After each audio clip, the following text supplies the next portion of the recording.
আমরা যখন রমজান এবং ঈদের আনন্দের সুগ্রাণ পাই, আল্লাহর জাত এবং সিফাতের কসম করে যদি বলি, তারপরও আমার বিশ্বাস কসম ভঙ্গ হবে না। যেই দিনগুলিতে আমরা আনন্দ মেলা শুরু হয়, আমার প্রবাসী সন্তান যারা, এর মধ্যে অধিকাংশদেরই কষ্টের দিন শুরু হয়। কারণ কি, যখন রজব এবং শাবানের চাঁদ আসে, এরপরে যখন রমজানের চাঁদ আসে, আমরা আনন্দের প্রহর গুনতে থাকি কখন ঈদের দিন আসবে। কথা বলেন সবাই, ঠিক কিনা?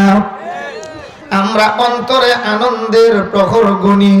আর এমন সময় আমাদের প্রবাসী সন্তানদের চিন্তা বেড়ে যায়, কারণ ঈদের আনন্দ পালন করবে আমার মা, আমার বাবা, আমার ভাই, আমার বোন, আমার স্ত্রী, সংসারে যারা আছে, এদেরকে আমি টাকা পাঠাইলে এর আনন্দ উপভোগ করত।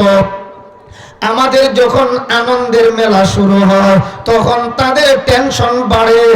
ঈদের আগে আগে বা রমজানের আগে আগে কেমনে বাড়িতে টাকা পাঠাবো, সে কাজের মাত্রা, ডিউটি আরো বাড়ায় দেয়। কথা বলেন ঠিক কিনা? এই জন্য যারা ইন্তিকাল করেছেন, তারা যেমন আমাদের কাছে দোয়া পাও না, আজকে এই এলাকার দেশি এবং বিদেশি প্রবাসী যেই যুবক এবং এলাকার মুরব্বীদের দোয়ার বরকতে এই প্রোগ্রামটা সাজানো হয়েছে, তারা সকলেই আমাদের কাছে দোয়া পাও না। হাদিস শরীফে আসছে, দোয়া সকল ইবাদতের মূল এবং মগজ। আদ-দুআউ মুখুল ইবাদত। সকল ইবাদতের মূল আর মগজ হলো দোয়া। অন্য হাদিসে আসছে, আল্লাহর নবীজি বলেন, আদ-দুআউ হুয়াল ইবাদা। দোয়াটাই হলো সরাসরি ইবাদত। দোয়াটাই ইবাদত। বলেন, দোয়াটাই ইবাদত। অন্য এক হাদিসে আসছে, আশারায়ে মুবাশশারাত, বিশেষ করে যে 10 জন সাহাবী, এই 10 জনের একজন হযরত সাদ ইবনে আবি ওয়াক্কাস রাদিয়াল্লাহু তাআলা আনহু বর্ণনা করেন। ওয়া আন সাদ ইবনে আবি ওয়াক্কাস রাদিয়াল্লাহু তাআলা আনহু قال قال رسول الله صلى الله عليه وسلم ইবিকু فإن لم تبكوا فاتبكوا। আল্লাহর নবীর সাহাবী হযরত সাদ ইবনে আবি ওয়াক্কাস রাদিয়াল্লাহু তাআলা আনহু বলেন, আল্লাহর নবী বলেছেন, আমার উম্মত দুয়ার মধ্যে কাঁদো, কান্না যদি না আসে কান্নার ভাব ধরো, আল্লাহ তাআলা কান্নার ভাব ধরলেও গুনাহ মাফ করে দেন। এটা এমন এক জিনিস, দোয়া এর মধ্যে কান্না করা, কান্না আসে না।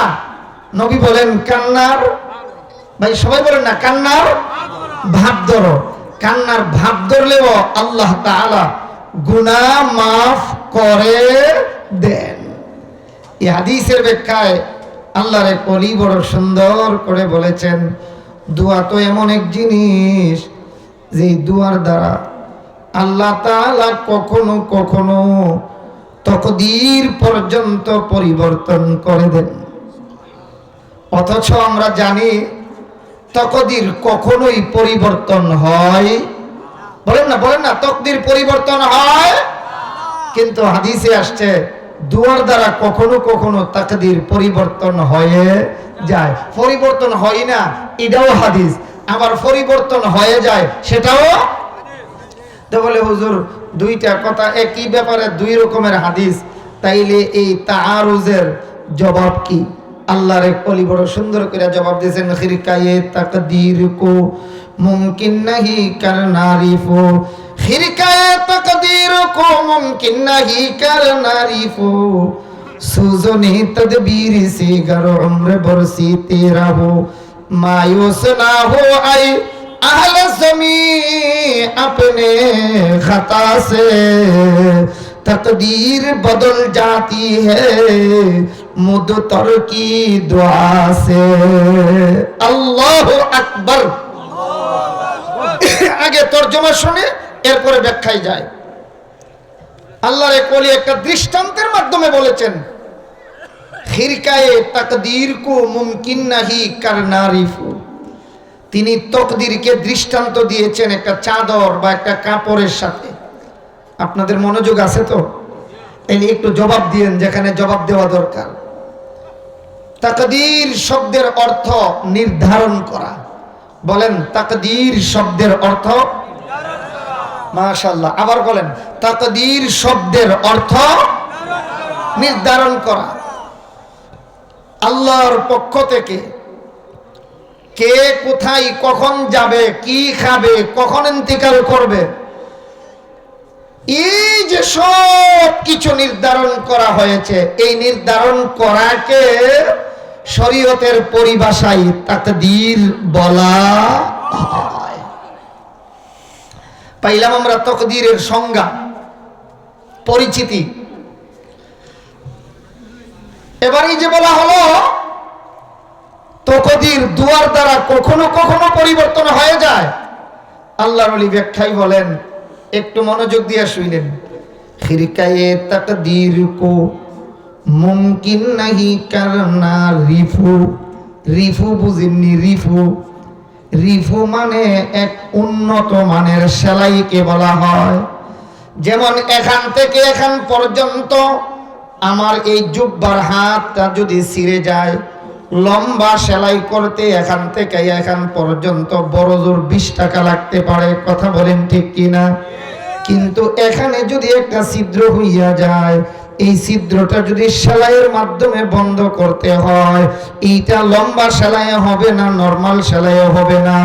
এই ছিদ্র বন্ধ করাটাকে রিফু বলা হয়। কথা বলেন ঠিক কিনা? তাহলে রিফু এক উন্নত মানের সেলাইয়ের নাম। আল্লাহর ওলি বড় সুন্দর করে বলেন, খিরকায়ে তাকদীর কো মুমকিন নাহি করনা রিফু। তাকদীরের চাদর যদি ছিঁড়ে যায়, এটাকে কখনোই সেলাই করা সম্ভব হবে না। বলেন বলেন, সম্ভব হবে না। সুজনে তদবীর সে গর উমরে বরসি তেরা হো। সারা জীবন যদি চেষ্টার সুই দিয়া সেলাই করতে চেষ্টা করো, যদি তদবীর দিয়া যদি চেষ্টা করো তাকদীরকে পরিবর্তন করবা, এক কথায় তদবীর দিয়া তাকদীর পরিবর্তন হয়। তাইলে এতটুকুন দ্বারা বুঝলাম তাকদীর কখনোই পরিবর্তন হয় না। এরপরেরটা দেখেন কি কয়, মায়ুস না হো আহলে জমিন আপনে খাতা সে। হে পৃথিবীবাসীরা, কখনোই আল্লাহর রহমত থেকে নৈরাশ হইও না। লা তাকনাতু মির রাহমাতিল্লাহ। আল্লাহ তো নিজেই বলেন, বান্দা যতই গুনাহ করো, যতই পাপিষ্ট হও, আমার রহমত থেকে নৈরাশ হইও না। কেন কেন? আল্লাহর ওলির পরে বড় সুন্দর করে বলেন, তাকদীর বদল জাতি হে মধ্য তর্কি দোয়া সে। যে লোকের হৃদয় ভাঙ্গা ভাঙ্গা হৃদয়ওয়ালা ব্যক্তি যদি আল্লাহর কাছে দোয়া করে, এই ভাঙ্গা হৃদয়ওয়ালা ব্যক্তির দোয়ার দ্বারা আল্লাহ তাআলা তাকদীর পর্যন্ত পরিবর্তন করে দেন। আল্লাহু আকবার। আরো জোরে আল্লাহু আকবার। একটু তাকায়া দেখা, এই যে আমাদের জকিগঞ্জের মুফতি সাহেব আবুল হাসান সাহেব দামাত বারাকাতুহুম, এখন তো এমপি সাহেব হয়ে গেছেন। আলহামদুলিল্লাহ বলেন আলহামদুলিল্লাহ। এ ভাই আসবেন, ঘোষণা দিয়েছেন, আসার পরে আপ্যায়ন করা হবে।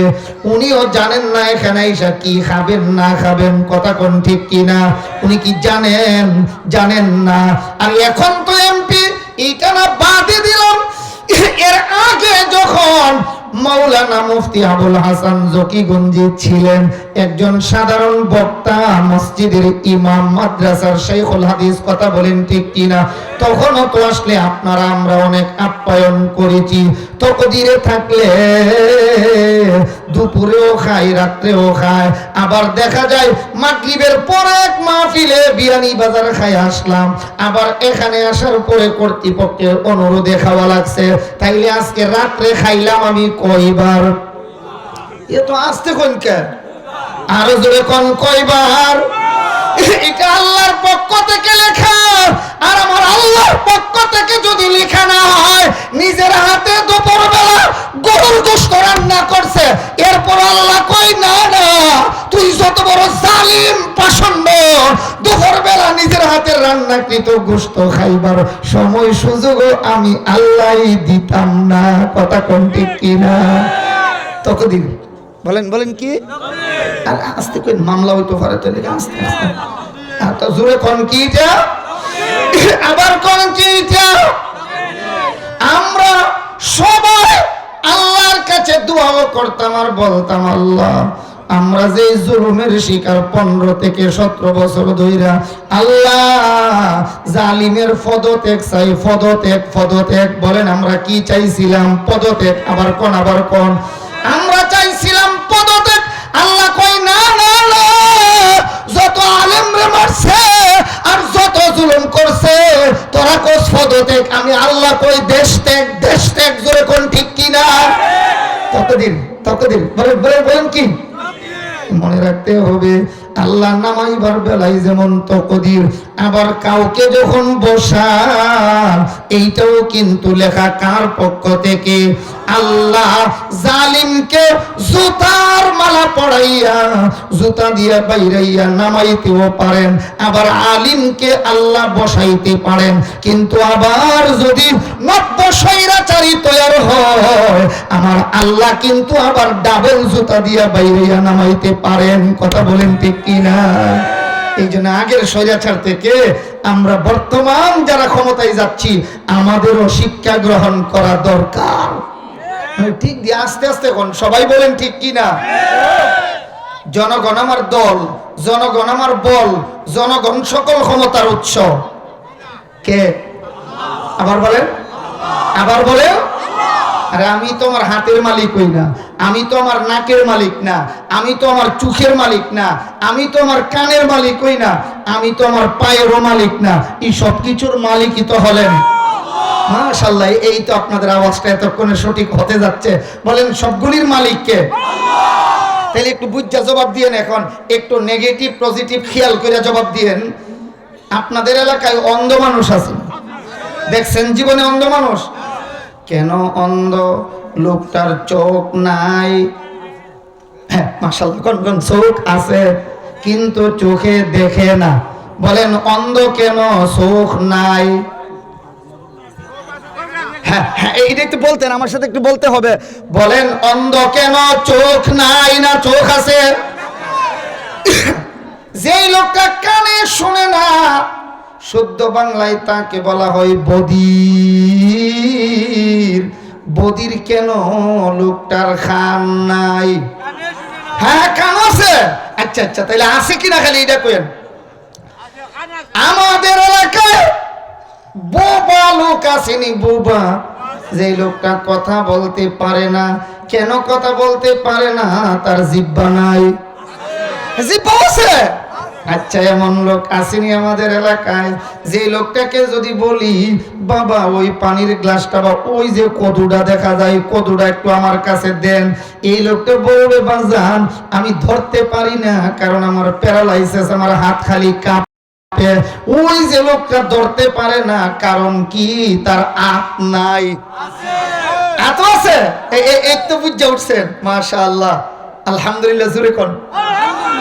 আমি অনুভব করছি আপনাদের 100% শতভাগ মনোযোগ আছে। এই বাচ্চারা যেন হয় এই বেটা এই কথা বলা যাবে না, আলাদা বসো। মাশাআল্লাহ, একটা বাচ্চাও হইচই করতেছে না। পরিবেশটা 100% আমাদের অনুকূলে আছে আলহামদুলিল্লাহ। মুফতি সাহেব দামাত বরকাতুহুম ফিলহাল, আমাদের এমপি সাহেব হুজুর আয়েশা যেন পরিবেশ দেখে খুব খুশি হন। আলহামদুলিল্লাহ বলেন আলহামদুলিল্লাহ। আমি অনুভব করছি, যদিও আমাকে আপনারা আপনাদের ছেলের বয়সের, আমাকে যদিও উস্তাদের মসনদে বসাইছেন, আর আপনারা এত কষ্ট করে নিচে ছাত্রের মসনদে বসা আছেন, আমি কিছুক্ষণের জন্য হলেও অনুধাবন করছি উস্তাদের তুলনায় ছাত্র সবল আলহামদুলিল্লাহ।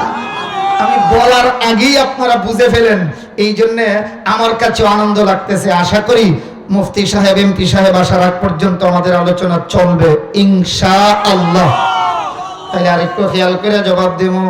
এমন লোক আছে আমরা সমাজে, যদি বলা হয় হাইল ইসলামপুর বড় জামি মসজিদের মাহফিলে যাব, চলেন। বাপে কই পুত্রে রিক্সা নিয়ে আও, আব্বা এখান থেকে এখানে 1 কিলো জায়গা, রিক্সার প্রয়োজন নাই, চলে না হাইটা চইলা যাব। বাপে কই ফুত আমি হাঁটতাম পারি না। ওই বাপে যে হাঁটতে পারে না কেন? তার ফাও নাই, ফাও আছে। তাইলে এবার খেয়াল কইরেন, চোখ আছে দেখে না, কান আছে শুনে না, নাক আছে পরে কই কি রে, এটার কোনো গ্রাম দিয়ে আমার নাকে লাগে না, এমন হয়নি মাঝে মধ্যে। জিহ্বা আছে, বাত মুখে দিয়া কই তিতা, অর্থাৎ আসল স্বাদ পাই না। কেন? তার জিহ্বা নাই। জিহ্বা আছে কিন্তু স্বাদ শক্তি নষ্ট হয়ে গেছে। হাত আছে, স্পর্শ করতে পারে না, ধরতে পারে না। পা আছে, আমি আপনি আমার পা দিয়া চলতে পারি, আমার আরেক ভাই বোন চলতে পারে না। আমার চোখ দিয়ে আমি দেখি, আমার আরেক ভাই চোখ দিয়া দেখে না। আমি কান দিয়া শুনি, আমার আরেক ভাই কান দিয়া শুনে না। আমি জিহ্বা দিয়া কথা বলতে পারি, আমি আমার ঠোঁট দিয়া মুখ দিয়া জবান দিয়া কথা বলতে পারি, আরেকজন পারে না। তাইলে বোঝা গেল চোখ থাকলেই দেখা যায় না, কান থাকলেই শোনা যায় না, জিহ্বা থাকলেই কথা বলা যায় না, হাত থাকলেই ধরা যায় না, আর পা থাকলেই হাঁটা যায় না। তার কারণ হলো এই সবগুলির একজন মালিক আছে, মালিকের অর্ডারে চলে, ওই মালিকের নাম হলো আল্লাহ। ওই ছাড়া আরো জোরে কনকে, আরো জোরে বলেন কে? এই সব কিছুর মালিক কে? মালিক যখন বলে কান তুই শুন, তখন কানে শুনে। মালিক যখন বলে জিহ্বা তুই স্বাদ গ্রহণ কর, তখন স্বাদ আসে। মালিক যখন বলে চোখ তুই দেখ, তখন ওই চোখে দেখতে পারি, নাইলে কিন্তু সম্ভব না। কারণ এই সবগুলির মূল মালিক হলেন আল্লাহ। বলেন সবগুলির মালিক কে? এবার আসে ওই প্রশ্নের জবাবে যায়, হিকায়ে তকদির কো মুমকিন নাহি করনা রিফু, সুজনে তদবির সে গর উমর বরসি তেরা হো। তদবিরের সুই দিয়া চেষ্টা করলেও তকদিরের চাদর ছিঁড়া গেলে আর সেলাই করা যায়। এর দ্বারা বুঝলাম তকদির পরিবর্তন হয়, কিন্তু পরের কথার দ্বারা বোঝা যায় তকদীর পরিবর্তন হয়। মায়ুস না হো আই আহলে জমি আপনি খাতা সে, তকদীর বদল জাতি হে মুদ তর কি দুআ সে। যাদের দিল ভাঙ্গা, যারা মজলুম, যাদের উপর জুলুম করা হয়েছে, জানমালের নিরাপত্তা যখন আমরা ছিল না, আল্লাহর কাছে আমরা দোয়া করেছি, আল্লাহ জালিমদের জুলুম থেকে হেফাজত করো। আল্লাহ এমন ব্যবস্থা কইরা দিয়েছেন, মসজিদের ইমাম আর শাইখুল হাদিস রে নিয়া আল্লাহ তাআলা এমপির মসনদে বসাইছে। এইগুলি আমার আপনার বাহাদুরি না, কোন আমার আপনার, আবার কোন আমার আপনার। দিছেন কে? আরো জোরে দিছেন কে? তবে আপনার আমার দোয়া আছে, কোন আপনার আমার দোয়া আছে। বলেন আপনার আমার দোয়া আছে। আমরা এই দুজনই যোগ্য আলেম ছিলেন, কথা বলেন, কথা বলেন ঠিক কিনা? আমি সেই দিকে অন্য আলোচনায় যাচ্ছি না। দুজনই আমাদের কলিজার হৃদয়ের স্পন্দন, একজন আরেকজনের চেয়ে কম না। দুজনই বড় আলিম, দুজনই আমাদের শাইখুল হাদিস। একজনের মুহাব্বতের বেলায়ও আমাদের বিন্দু পরিমাণ কোনো কমতি আসে না। উবাইদুল্লাহ ফারুক সাহেব হাফিজাহুল্লাহ জগৎ বিখ্যাত আলেমদের মধ্যে একজন, আর আমাদের মুফতি সাহেব আমাদের জন্য প্রসিদ্ধ একজন। দুজনকে আগে যত ভালোবাসতাম, এখন তার চেয়ে কম নয়, তার চেয়ে আরো দুজনের প্রতি ভালোবাসা আমাদের বাড়ছে। কথা বলেন ঠিক কিনা? দুজন চেয়ারে বইলে চেয়ারের মান মর্যাদা রক্ষা হবে না। এই জন্য আল্লাহ যারে ভালো মনে করছেন, আল্লাহ তারে বসাইছেন। আলহামদুলিল্লাহ, কোন আলহামদুলিল্লাহ। এটা আপনাদের দোয়া আছে, আপনাদের চেষ্টা আছে, আর মূল কারিগর আরো জোরে। এই জন্য এখানে কেউ অতি অতি খুশি হইয়া যেন এই অন্যদের প্রতি কোনো বদগুমান, খারাপ ধারণা না করি। কারণ আমরা এক এলাকার মানুষ, আমাকে আপনাকে এক জায়গায় চলতে হবে। কথা বলেন, কথা বলেন ঠিক কিনা? দুজন আমাদের, বলেন দুজন, আবার কোন দুজন? আমাদের লোক দুজন। এই জন্য তকদির কার ফাইসালা? এবার আসেন, তাইলে আমরা যে তকদির পরিবর্তন হয় না পাইলাম, আবার হয়ও পাইলাম, দুইটা পাইছি না? জবাব কি? জবাব তাফসিরের কিতাবে বড়ই সুন্দর করে লেখা হয়েছে, আর তাকদীরু কিসমান, তাকদীর দুই প্রকার। বলেন তাকদীর দুই প্রকার। আবার কোন তাকদীর দুই প্রকার? আর তাকদীরুল মুআল্লাক, আল আউয়াল আর তাকদীরুল মুআল্লাক। আরবিতে একটারে বলা হয় তাকদীর মুআল্লাক।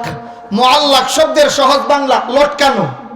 বলেন সহজ বাংলা লটকানো। আইতাছে বিস্তারিত। দুই নম্বর আর তাকদীরুল মুবরাম, তাকদীরে মুবরাম, যার মধ্যে কোনো পরিবর্তন নাই। বলেন তাকদীরে মুবরাম, যার মধ্যে কোনো পরিবর্তন নাই। তাকদীরে মুআল্লাক কারে কো একটু দেখেন। তাকদীরে মুআল্লাক হইল এটা কোনো একটা কাজ বা শর্তের উপর লটকানো। যেমন দেখেন এই লাইনে ধরেন 10, 1 2 3 4, চারটা লাইনে যদি 10টা করে খুঁটি হয়, তাইলে খুঁটি হইছে মোট কয়টা? এই খুঁটিগুলি না দিলে এই যে লম্বা খুঁটি লাগানো হয়েছে ওইগুলি লাগানো সম্ভব। তাইলে এই যে খাড়া বাঁশগুলির উপর নির্ভর করছে ফাতাইরা বাঁশগুলি, ছোট্ট বাঁশগুলির উপর নির্ভর করছে লম্বা বাঁশগুলি। কথা বলেন ঠিক কিনা? আর লম্বা বাঁশগুলি না দিলে এত বড় সামিয়ানা টানানো সম্ভব হইতো। আর এই সামিয়ানা উপরে টানাইলে এই যে ফুলের মতন ঝুরি দেখতেছেন এইগুলি টানানো সম্ভব হইতো না। তাহলে এইগুলি লটকানো উপরেরটার মধ্যে, কোন এইগুলি লটকানো, এই যে ফুলের মতো দেখতেছেন এইগুলি লটকানো কোনটাই? বলেন না, নিচের গুলি লটকানো, এটার উপরেরটাই। কথা বলেন ঠিক কিনা? এমনি ভাবে একটা তাকদীর আছে মুআল্লাক, মানে লটকানো। আল্লাহ বইলা দিয়েছেন বান্দা আমি আল্লাহ তোরে হায়াত দিলাম 60 বছর। বলেন বুঝবার জন্য বলছি কয় বছর? আর যদি তুমি তোমার মা বাবা আত্মীয় স্বজনের সাথে ভালো ব্যবহার করতে পারো, আরো 40 বছর আমি আল্লাহ ওই মা বাবার খেদমতের উপর লটকাইয়া দিলাম।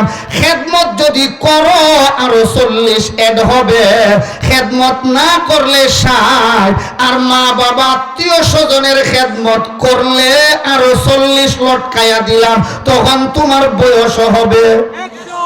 আল্লাহ জানে বুঝাইতে পারছি কিনা? এই ব্যাখ্যার পিছনে হাদিস আছে। ক্বালান নবী সাল্লাল্লাহু আলাইহি ওয়াসাল্লাম মান আহাব্বা আইয়ামুদ্দাল্লাহু ফি উমরিহি ওয়া ইয়াজিদা ফি রিজকিহি ফালিবাররি ওয়ালিদাইহি ওয়া লিয়াসিলা রাহিমা।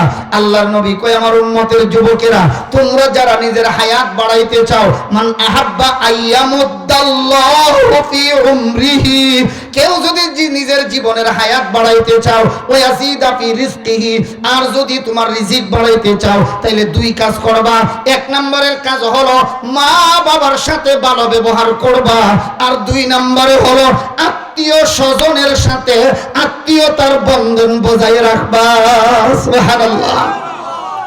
তাইলে একটা তাকদীর হলো মুআল্লাক, একটা তাকদীর হলো মুআল্লাক, মানে লটকানো। মা বাবার খেদমত যদি করো, এই কথার সাথে আল্লাহ লটকাইয়া দিবেন, করো যদি 100 বছর, আর যদি না করো তাইলে তোমার হায়াত হইল 60 বছর। তাইলে হায়াত কমে বাড়ে। কোন হায়াত? কোন দিক দিয়ে পাইলেন? মা বাবার খেদমত করলে, আত্মীয়তার বন্ধন বজায় রাখলে আল্লাহ হায়াত বাড়াইয়া দেন। আর এই বন্ধন বজায় না রাখলে, মা বাবার সাথে ভালো ব্যবহার না করলে, ওই যে মূল যতটুকুন হায়াত দিয়েছিলেন 60 বছর, এটাই। অপর এক হাদিসে আসছে আল্লাহর রাসূল সাল্লাল্লাহু আলাইহি সাল্লাম বলেন, উম্মত তুমি মনে করেছো তোমার ঘরে যে দুর্বল তোমার মা বাবা আছে, তোমার ঘরে যে তোমার সন্তান দুর্বল আছে, তোমার ঘরে যে প্রতিবন্ধী সন্তান আছে, তোমার ঘরে যে অসুস্থ মা বাবা আছে, তোমার ঘরে যে মহিলা আছে, তুমি মনে করেছো তোমার বরকতে, তোমার উসিলায় এরা খায়। আমার নবী কই না না, এটা তোমার ভুল ধারণা। ইন্নামা তুনসারুনা ওয়া তুরযাকুনা বিদুআফাইকুম, আল্লাহ দুর্বলদের উসিলায় তোমারে খাওয়ায়। তুমি মনে করেছো বিদেশ থেকে রুজি করে পাঠাইলে তোমার আব্বা খাইতে পারে, নাইলে খাইতে পারে না। না না যুবক, আল্লাহর নবী কয় তোমার মা বাবার দুয়ার বরকতে আল্লাহ তোমারে খাওয়ায়, তোমার উসিলায় মা বাপরে খাওয়ায় না, বরং মা বাবার বরকতে তোমারে খাওয়ায়। আরো জোরে কোন ঠিক কিনা? তাহলে তাকদীর একটা পরিবর্তন হয়, আর একটা হলো তাকদীরে মুবরাম। যে আল্লাহর পক্ষ থেকে শিল মেরে দেওয়া হয়েছে, যেমন দুনিয়ায় থাকতে পারবো না, সবাই মরতে হবে। পৃথিবীতে এমন কোনো ট্যাবলেট আসেনি মরণ থেকে বাঁচার, এটা থেকে বাঁচা যাবে না, এটা তকদিরে মুবরাম, এর থেকে বাঁচা সম্ভব না। তাইলে যেখানে বলা হয়েছে তকদির পরিবর্তন হয়, এটা হলো তকদিরে মুআল্লাক, আর যেখানে বলা হয়েছে তকদির পরিবর্তন হয় না, এটা হলো তকদিরে মুবরাম, মানে যার মধ্যে কোনো পরিবর্তন নাই। কিন্তু আমরা যেই কাজে হাজির হয়েছি, সর্বশেষ উলামায়ে কেরামগণ আমাদেরকে নিয়ে দোয়া করেন, এই দোয়ার দ্বারা কখনো কখনো তকদির পর্যন্ত পরিবর্তন হয়ে যায়। সুবহানাল্লাহ। এই দুয়ার ব্যবস্থা আল্লাহ আমাদেরকে পৃথিবীতে যত মাধ্যমে করেছেন, এর মধ্যে একটা হলো আল্লাহর ঘর, বলেন এর মধ্যে একটা হলো আল্লাহর। মাশাআল্লাহ, একটু খেয়াল করেন, আমরা এই মর্মে ছোট্ট একটা আয়াত তিলাওয়াত করেছি। আল্লাহ তাআলা বলেন, ইন্না আউওয়ালা বাইতিন উদিআ লিন-নাসি লাল্লাযী বিবাক্কাতা মুবারাকান ওয়া হুদাল লিল আলামিন। নিশ্চয়ই পৃথিবীর প্রথম ঘর, যখন পৃথিবীতে কোনো ঘর বানানো হয় না, সর্বপ্রথম ঘরের নাম কাবা শরীফ। বলেন সর্বপ্রথম ঘরের নাম। আবার কোন সর্বপ্রথম ঘরের নাম?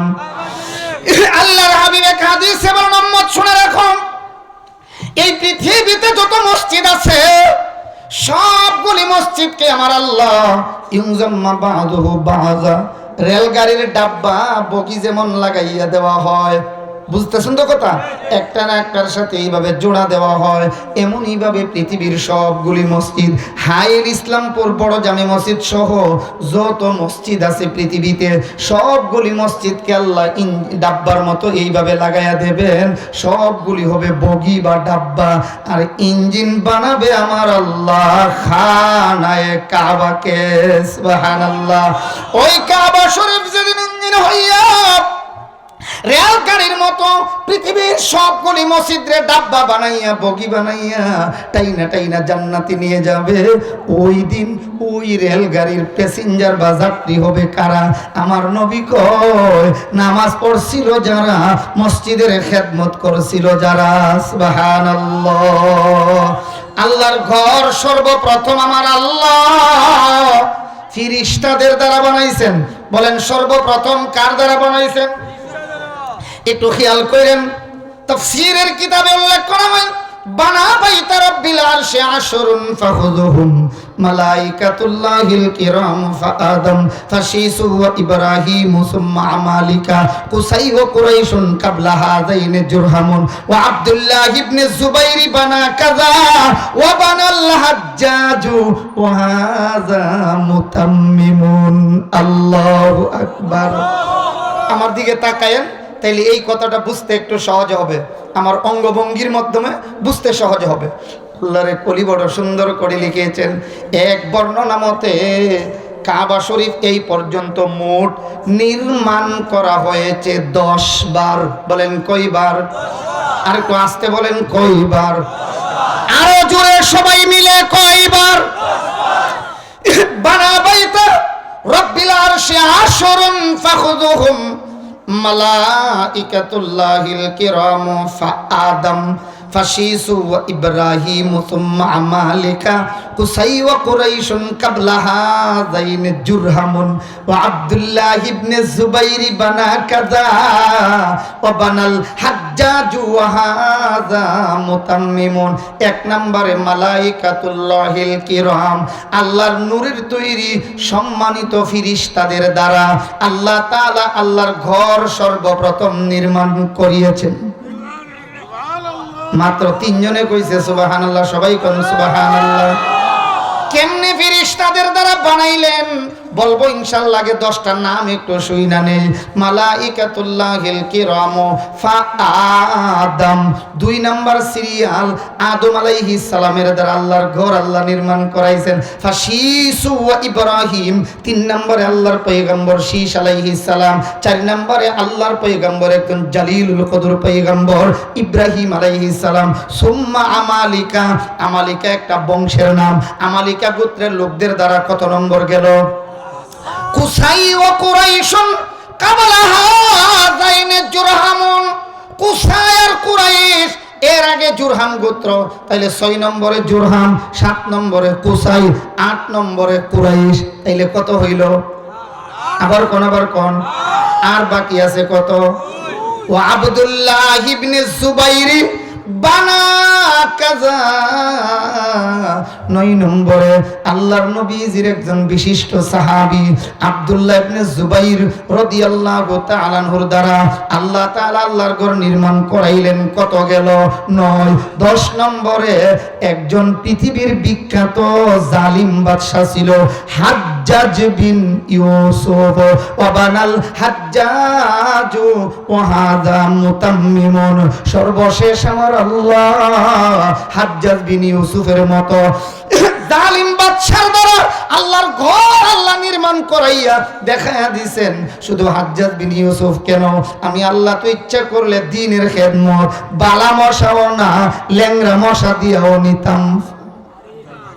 সবাই দিক কইলাম, তাহলে মোট কত হইল? এবার আসেন 1 নম্বরে যায়। একটা একটা কইরা 10 নম্বর পর্যন্ত কেমনে নির্মাণ হইছে তাফসীরের কিতাবে বিস্তারিত আলোচনা আছে। তো সবগুলি তো বলতে গেলে 10 দিনের দরকার। অন্তত 1 নম্বরের প্রথমটার আংশিক কিছু আলোচনা ইনশাআল্লাহ শুনবো। আল্লাহ কবুল করেন। আরো জোরে সবাই কোন আমিন। দেখি আমরা সবাই একটু সজাগ আছি নি? নারায়ে তাকবীর, দ্বীন ইসলাম, নারায়ে তাকবীর।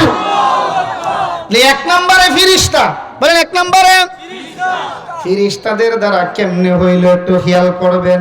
এই কথাটা বুঝতে গেলে এখন আমরা 3টা কথা আগে মুখস্থ করা লাগবে ইনশাআল্লাহ। বলেন সবাই।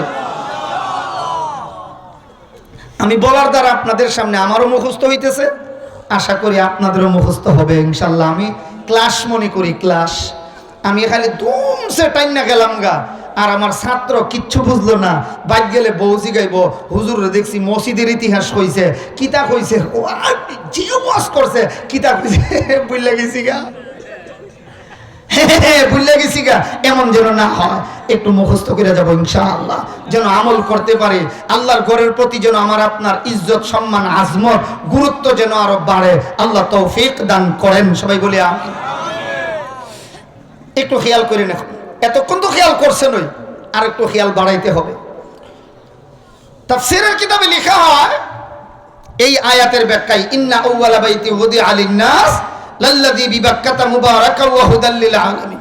পৃথিবীর সর্বপ্রথম ঘর যাহা মক্কায় অবস্থিত, লাল্লাযী বিবাক্কাতা, বাক্কা অর্থ মক্কা, কোন বাক্কা অর্থ মাশাআল্লাহ, লাল্লাযী বিবাক্কাতা মুবারাকা, আল্লাহ কই মক্কায় যেই ঘর মুবারক বরকতময় ঘর, ওহুদাল লিল আলামিন, সারা পৃথিবীর জন্য হিদায়াতের বার্তাবাহক যাকে বানায়া দিয়েছি। আল্লাহু আকবার।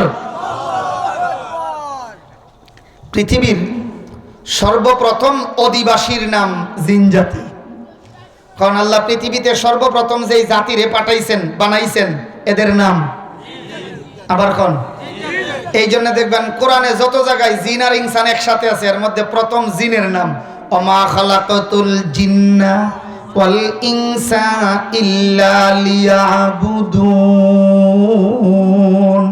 জিন জাতির নাম আগে কেন?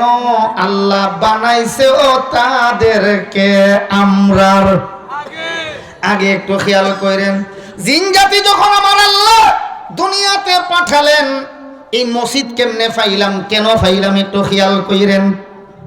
আল্লাহ জিন জাতিকে যখন পৃথিবীতে পাঠালেন, জিন জাতির অভ্যাস এবং খাসলত ভালো ছিল না। এরা খালি ঝগড়াঝাটি করে, একজন আর একজনের সাথে দ্বন্দ্ব বিদ্বন্দ্বে লিপ্ত হয়। আর আল্লাহ তো ঝগড়াঝাটি এবং সন্ত্রাসী পছন্দ করেন না। আল্লাহু লা ইউহিব্বুজ জালিমিন, আল্লাহ জালিমদেরকে পছন্দ করেন। পৃথিবীতে মানুষ যত প্রকার পাপের কাজ করে, সকল পাপের শাস্তি হবে আখিরাতে। বলেন সকল পাপের শাস্তি হবে। তবে হাদিসে আল্লাহর নবী বলেছেন একটা পাপ আছে, এটার শাস্তি আখিরাতে হবে তো হবেই, দুনিয়াতেও হবে। অর্থাৎ সব পাপের শাস্তি হইব আখিরাতে, একটা পাপের শাস্তি আখিরাতেও হবে দুনিয়াতেও হয়। ওই পাপটার নাম হলো জুলুম। আমি মনে বুঝাইতে পারছি না কথাটা? একটা পাপ আছে যার শাস্তি ডাবল, দুনিয়াতেও হয় আখিরাতেও হবে। আর সকল পাপের শাস্তি আল্লাহ দিবেন আখিরাতে। শুধু একটা পাপ, এটা দুনিয়াতেও শাস্তি হয়, আখিরাতেও শাস্তি হয়। যেমন এটার নাম কি? সবাই সবাই বলেন এটার নাম কি? এই জন্য পুরান জালিম হোক আর নতুন জালিম হোক, কেউ যদি জুলুম করে এই কথা মনে রাখতে হবে, আল্লাহ জালিমদেরকে পছন্দ করেন। আল্লাহু লা ইউহিব্বুল ফাসাদ, আল্লাহ সন্ত্রাসকে পছন্দ করেন না। আল্লাহু লা ইউহিব্বুল মুফসিদিন, আল্লাহ সন্ত্রাসীদেরকেও পছন্দ করেন না। আল্লাহ চান সমাজে শান্তি, কারণ আল্লাহ চান সমাজের মাশাআল্লাহ, আবার কোন আল্লাহ চান সমাজের শান্তি, চান আল্লাহ সমাজের। জিন জাতি আইসা যখন খালি অশান্তি আর অরাজকতা, খালি সন্ত্রাসী চালায়, একে অপরের ক্ষতি করে, আল্লাহ তাআলা ফিরিস্তাদেরকে বানাইলেন দ্বিতীয় অধিবাসী। কারণ এক নম্বরে কাদেরকে পাঠাইছিলেন? মাশাআল্লাহ, এই তো মুখস্থ হইতেছে। কারণ এক নম্বরে সবার আগে কাদেরকে পাঠালেন? জিন জাতির পরে যখন দেখে জিন জাতি খালি দুষ্টুমি করে, আল্লাহ তাআলা পাঠাইলেন, বানাইলেন ফিরিস্তাদেরকে। কারে বানাইলেন? কোন? ফিরিস্তাদেরকে। আল্লাহ ফিরিস্তাদেরকে বলে দিলেন, এই শোনো, জিন জাতিরা খালি সন্ত্রাসী করে, এই জন্য তোমাদেরকে পাঠাইলাম, তোমরা পৃথিবীতে গিয়া এদেরকে বনে জঙ্গলে পাঠাইয়া দিবা, এরা যেন সচরাচর সমাজে বসবাস করতে না পারে। ফেরেশতাদেরকে যখন আল্লাহ দুনিয়াতে পাঠাইলেন, খেয়াল করেন, মূল কথাই চলে আসছি আমরা। ফেরেশতারা একজনে আরেকজনের সাথে বলাবলি করে আর কয়, আল্লাহ আমরারে পৃথিবীর শ্রেষ্ঠ জাতি বানাইয়া পাঠাইছেন। আমরা কত নম্বর সিরিয়ালে আছি? হ্যাঁ, এরপর আইবো আমাদেরটা। আমাদেরটা হইলো 3 নম্বরে। খেয়াল রাখেন, আমাদেরটা হইলো, এখন আছি কত নম্বরে? ফেরেশতারা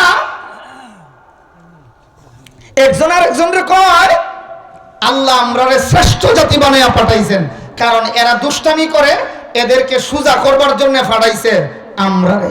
সুতরাং আমরাই হলাম পৃথিবীর শ্রেষ্ঠ জাতি।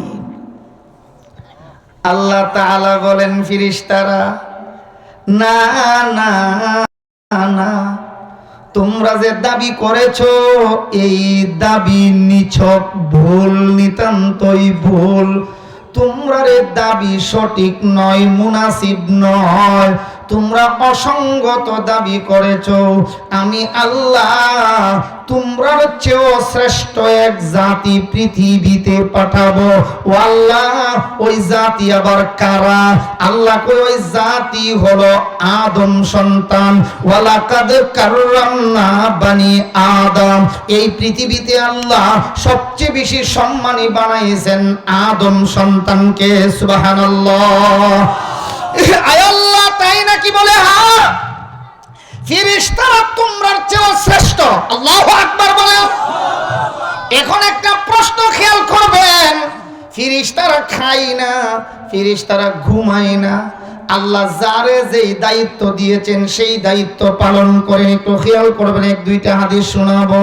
ফেরেশতারা আল্লাহর গোলামিতে লিপ্ত, আল্লাহ যারে যেই দায়িত্ব দিয়েছে সেই দায়িত্ব পালন করেন। একদল ফেরেশতা, আমার দিকে তাকায়েন, একদল ফেরেশতা এইভাবে দাঁড়ানো আছে, এই খেয়াল করেন, আর হাত দুইটা বন্ধ, এইভাবে সামনের দিকে তাকায়া রইছে। আল্লাহ বলছে, তাকায়া তাকাটাই তোমরা ইবাদত, অন্য কোনো ইবাদত নাই। খালি এমনি সামনের দিকে ছায়া থাকবা, ডাইনেও তাকাইতে পারবা না, বামেও তাকাইতে পারবা না। একদল ফেরেশতা কিয়ামত পর্যন্ত এইভাবে সামনের দিকে খালি তাকাই থাকবে, কারণ এটা রবের হুকুম।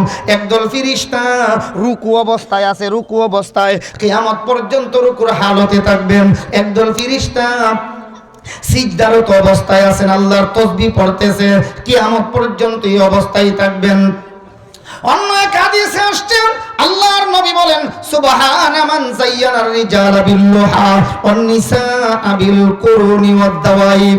একদল ফেরেশতা তাসবিহুল মালাইকাতি সুবহানা মান যায়্যানার রিজালা বিল লুহা ওয়ান নিসা বিল কুরুনি ওয়াদ দাওয়াইব। একদল ফেরেশতা আল্লাহর প্রশংসা করে আর বলে, কিয়ামত পর্যন্ত বলতে থাকবে। খেয়াল করেন, তাসবিহুল মালাইকা সুবহানা মান যায়্যানার রিজালা বিল লুহা। আল্লাহু আকবার বলেন। একদল ফেরেশতা আল্লাহ পবিত্রতা বর্ণনা করে আর বলে, আল্লাহ সকল প্রশংসা তোমার জন্য, যেই আল্লাহ জায়্যানার রিজালা বিল্লুহা, পুরুষদেরকে সৌন্দর্যতা দিয়েছেন দাড়ির মাধ্যমে। একটা পুরুষের দাড়ি থাকলে সুন্দর লাগে, বলছেন আমার নবী। কথা বলেন, কে বলছেন? সুবহানা মান জায়্যানার রিজালা বিল্লুহা আই বিল্লিহিয়া ওয়ান নিসা বিল কুরুনি ওয়াদ দাওয়াইব। আর মহিলাদেরকে সৌন্দর্যতা দান করেছেন লম্বা চুল, কালো চুল আর বড় খুফার মাধ্যমে। মহিলাদের চুল আর খুফা যদি বড় হয়, ওই মহিলাটারে দেখতে বড় সুন্দর লাগে। কথা কোন ঠিক কিনা? এই জন্য আল্লাহর হাবিব আর এক হাদিসে বলেন, রুব্বা কাসিয়াতিন আরিয়াতিন মুমিলাতিন মাইলা রুউসুহুন্না কাসনিমাতিল বুখতিল মাইলা লা ইয়াদখুলুনাল জান্নাতা ওয়া লা ইয়াজিদুনা রিহাহা। আল্লাহ নবী কম শুনে রাখো, বহু মহিলা আছে পৃথিবীতে, রুব্বা কাসিয়াতিন আরিয়া, বহু মহিলা আছে কাফর ফইরাও উলঙ্গ। কাফর ফইরাও উলঙ্গ। এই হাদিসের ব্যাখ্যা একটু পরে বলবো, খালি তরজমাটা শোনাই। আমি যেই দুই হুজুরের মাঝখানে বসা আছি, ওনারা উলঙ্গ কেন? কাফর আছে। কাফর থাকলে উলঙ্গ হয়, কিন্তু নবী কই বহু মহিলা আছে রুব্বা কাসিয়াতিনা আরিয়া, বহু মহিলা কাফর ফইরাও উলঙ্গ। ব্যাখ্যাই বহরে মুমিলাতিম মাইলা, এরা নিজে পরপুরুষের দিকে আকৃষ্ট হতে চায়, পরপুরুষকেও তাদের দিকে আকৃষ্ট করতে চায়। রুউসুহুন্না কাসনিমাতিল বুখতিল মাইলা, তাদের মাথাটা ওই যে আপনারা ষাঁড় গরু দেখছেন নি, ষাঁড় গরু, ডেহা গরু দেখছেন নি, ইটার ফিডের মধ্যে একটা উঁচা জায়গা থাকে। আমরা আঞ্চলিক ভাষায় কই গজ অথবা গুজ। আপনারা কি তা গুজ কর না কুজ বলেন? গুজ। দেখবেন এই ষাঁড় গরুটা যখন হাঁটলে পরে দেখবেন এই গুজ যদি একটু বড় হয়, হেলে দুলে কোন কিতা করে, একবার ডাইনে যায় আবার বামে যায়। আল্লাহর নবী কয় রুউসুহুন্না কাসনিমাতিল বুখতিল মাইলা, কিছু মহিলা আছে তাদের মাথাটা ওই উটের পিঠ অথবা ষাঁড় গরুর পিঠে যে গুজ আছে, ওই গুজের মতন উঁচা বড় কইরা খুফা বাঁধে। আর খুফাটা বড় হইলে নিজের চুল যদি ছোট হয়, কিছু কিছু মহিলা আছে বাজার থেকে আলগা চুল কিনা লাগাইয়া হইল মাথার খুফাটা বড় কইরা বাঁধে আর হেলে দুলে এমন যে করে। আল্লাহর নবী কয় লা ইয়াদখুলুনাল জান্নাতা ওয়া লা ইয়াজিদুনা রিহাহা, এই জাতীয় মহিলা জান্নাতে প্রবেশ করা তো দূরের কথা, জান্নাতের সুঘ্রাণও পাবে না। নাউযুবিল্লাহ। এই হাদিসের ব্যাখ্যা একটু পরে আসবে, আমরা সামনের কথাই যাই। ফেরেশতারা একদল ফেরেশতা সেজদায় পড়ে রয়েছে, কিয়ামত পর্যন্ত সেজদায় পড়ে থাকবো। হুজুর ফেরেশতারা খায় না, ঘুমায় না, আল্লাহ যারে যে দায়িত্ব দিয়েছেন এই দায়িত্বই পালন করে। এরপরেও ফেরেশতারা তো কোনো গুনাহের কাজও করে, এরপরও মানুষের দাম বেশি। বলেন আশরাফুল মাখলুকাত তথা সৃষ্টির সেরা কারা? মানুষ। কোন সৃষ্টির সেরা? আবার কোন সৃষ্টির সেরা? যেটা আরবিতে কয় আশরাফুল মাখলুকাত। বলেন আশরাফুল। তাহলে আমরা খাই, ঘুমাই, গুনাহও করি, বলেন করি কিনা? এরপরেও মানুষের দাম কখন বেশি আবার মানুষটার দাম কখনো হয় কম, এর একটা ব্যাখ্যা শুনি, একটু খেয়াল করে বললেন, জবাব দিয়েন। এ ভাই, গরু ছাগল ঠান্ডা গরম বুঝেনি? বুঝে না? কে বলছে আপনাকে? গরু ছাগল দেখবেন, গরু শীতের দিন পশমগুলি দাঁড়ায়া যায়। শীতের দিন পশম দাঁড়ায়, এর অর্থ কি এর গায়ে শীত লাগে না? হ্যাঁ, কেমনে কইলেন? গরুর শীত গরম বুঝে না? বুঝে। বলেন গরু ছাগলের মধ্যে অনুভূতি শক্তি আছে, বলেন আছে কিনা? গরু খাবার খাওয়ার চাহিদা আসেনি? গরু খাই না, খাবার চাহিদা আসেনি? গরুর মধ্যে যৌন চাহিদা আসেনি? হ্যাঁ আছে। গরুর মধ্যে খাবারের চাহিদা আছে, অনুভূতি শক্তি আছে, যৌন চাহিদা নাই? হ্যাঁ, যৌন চাহিদাও আছে। এবার খেয়াল কইরেন, গরুর মধ্যে কোনটা গুনাহ কোনটা সওয়াব এর কোনো বিধান। এবার এন ফেরেশতার মধ্যে যায়, ফেরেশতারা কোনটা সওয়াব কোনটা গুনাহ এটা বুঝার মতো যোগ্যতা আল্লাহ দিয়েছেন, কিন্তু গুনাহ করলে যে মজা লাগে এই মজা বুঝার যোগ্যতা আল্লাহ ফেরেশতাদেরকে। ফেরেশতার যৌন চাহিদা নাই, বলেন ফেরেশতার যৌন চাহিদা, খাবারের চাহিদা, মাশাআল্লাহ এই তো সহজে আমার জন্য এখন বুঝাইতে। গরু ছাগলের যৌন চাহিদা আছে, খাবারের চাহিদা কথা কয় না, আরো জোরে কোন আছে কিনা? ফেরেশতাদের যৌন চাহিদা, খাবারের চাহিদা, ঘুমের চাহিদা নাই। এবার আইন মানুষের মধ্যে যায়, মানুষের যৌন চাহিদা আসেনি, খাবারের চাহিদা আসেনি, অনুভূতি শক্তি আসেনি, সব কিছু আছে। একটু খেয়াল করবেন, এই সব কিছু থাকার পর একটা মানুষ যদি গুনাহ থেকে বাঁচতে পারে ওই মানুষটার দাম হয় আল্লাহর কাছে বেশি। আরো সহজে বুঝবেন এক দুইটা দৃষ্টান্ত দিলে। এই পীর সাহেবের কাছে একজন পীরের কাছে মুরিদরা আইসা কই হুজুর, একজনে কই হুজুর রমজান মাস সামনে আইতাছে, হুজুর আমি রোজা থাকি সব সময়। কেমনে থাকো? কই হুজুর আমি যে রোজা থাকি আমার পেটের খিদা লাগে না এই জন্যে খাই না। পেটের খিদা লাগে না এই জন্যে। হিসাব কই বাবারে, তুমি বড় দরবেশ, তুমি বড় সুফি, তোমার পেটের খিদা লাগে না এর লাগা খাও না। আর ওই মুরিদে কয় হুজুর আমার পেটে খিদা লাগে ও, এরপরেও আল্লাহর ডরে, এই কোরআন শরীফটা নিয়ে যান, এটা আমার থেকে নিচে পড়ে গেছে, নিয়ে যান। আমি আল্লাহর ডরে খাই না। হেই বেড়া খাই না কেন? পেটে খিদা লাগে না এই জন্যে খাই না। আরেক বেড়া কই হুজুর পেটে খিদা লাগেও, লাগলেও আল্লাহর ডরে খাই না। হিসাব কই বাবারে, ওই দরবেশের চেয়ে তোমার দাম আল্লাহর কাছে অনেক বেশি। কারণ এর পেটে খিদা লাগে না দিকে হে খা না, আর তোমার লাগলেও আল্লাহর ডরে। আরেকজন কই হুজুর রাস্তা দিয়া গেলে মহিলা দেখলে আমার মনে কোনটা চায় না, এর লেগে আমি দেখি না। আর ইলা কই হুজুর বেড়ি দেখলে বারবার ওই দেখতাম মন চা, কিন্তু এরপরেও আমার আল্লাহর নিষেধ হেফাজত কইরা চলি, আমার মন চাই, চাইলেও আল্লাহর ডরে দেখি না। হিসাব কই বেড়া হের মন চাই না এর লেগে দেখে না, আর তোমার মন চাই, চাইবার পরও আল্লাহর ডরে ফিরাই রাখো, তোমার দাম আল্লাহর কাছে তার চেয়ে অনেক অনেক অনেক অনেক বেশি। আল্লাহু আকবার বলেন। এক বেটা যদি কয় আমি মহিলা দেখলে আমার মন চাই না, আরেক বেটা যদি কই হুজুর ওই যে হুজুরে তেঁতুলের ডিব্বা লইয়া বইছে তেঁতুল খায়, তেঁতুল খাওয়া দেখলেও আমার জিহ্বাত পানি আয় না, তাহলে বুঝা গেল তোর জিহ্বাত পানি নাই, তাকলে নাই, তোর জিহ্বা হুকাই গেছে, টেম্পার গেছে গা, এই জন্য তোর জিহ্বাত পানি আসে না। ইলা কই আমার মন চাই না এর লেগে দেখি না, আর হিলা কই মন চায়, চাইলেও কার ডরে দেখি না। আবার আবার কোন কার বয়ে? আল্লাহর ভয়ে আমি দেখি না। তাহলে যোগ্যতা থাকার পরে যেই লোকে গুনাহতে বাচ্চা থাকে তার দাম আল্লাহর কাছে অনেক বেশি।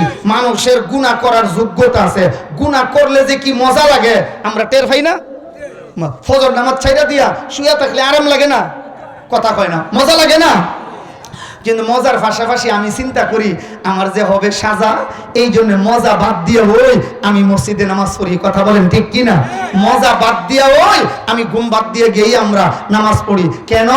ওই মজাটা গ্রহণ করলে পরে সাজা আইব। আর ফেরেশতা জিনা করলে যে কি মজা লাগে ফেরেশতা বুঝে, যে বেটা বুঝে না এই বেটা ফিরা থাকবার নাম কোনো বাহাদুরি হইল। এক বেটা কয় আমি তোমারে কোনোদিন ঘুষি দিছি, এই বেটা কয় তুই ঘুষি দিয়ে কেমন, তোর হাত নাই, তুই হাত থাকলে না আমার ঘুষি দিতে, তোর তো হাত ভাঙ্গা, তুই ঘুষি দিবে কেমনে? হাত না থাকা বেড়া ঘুষি না দেওয়া এটা বাহাদুরি না, যার হাত আছে হ্যাঁ ঘুষি না দিলে এটা হইলো বাহাদুরি। কথা বলেন ঠিক কিনা? এক বেড়া আমি জীবনও মহিলা দেখছি না। হিলা ওইটা ক তোর শখ থাকলে তুই অন্ধ বেড়া, তুই দেখতে কেমনি? তুই তো অন্ধ।